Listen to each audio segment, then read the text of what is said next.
6 months later, we returned to Rowayton to visit the brand new historical maritime museum. Geraldo Torres has the story.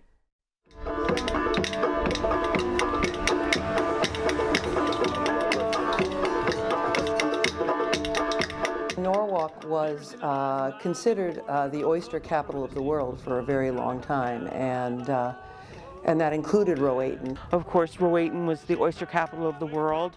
But settlers didn't arrive in Rowayton until the 1700s. They came here for the so-called farmland, although it was pretty rocky. The Historical Society has been here since about 1968. Since its beginning, the Rowayton Historical Society has displayed its history in many forms, most recently with the addition of the Raymond Boathouse. But this small structure wasn't always a boathouse.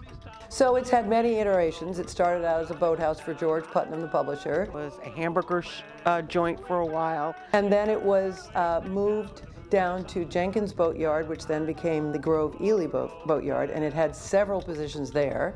And several other incarnations, I think a beauty parlor also. And then it was moved by truck. And it was a big parade, everyone came out and watched. Down Rowayton Avenue and ended up in Pinckney Park. The original structure was full of history. However, Rowayton resident and project designer Brian Kammerer decided to make it something more. A redesigned museum opened and the public came to see once again. The reaction from the public has been fantastic, and we're thrilled with that. We've gotten so many complimentary emails, phone conversations, in-person conversations about how wonderful it is.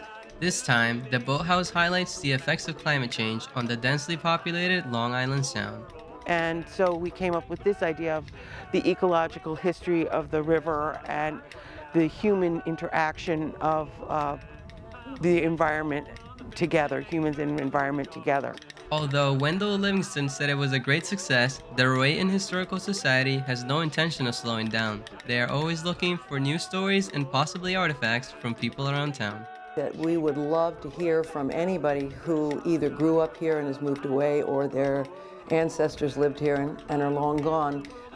The way we get our objects, our photographs, our stories, our oral histories, is by people sharing things with us.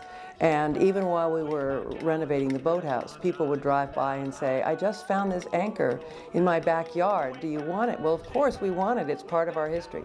For the Pulse, Geraldo Torres, Rowayton, Connecticut.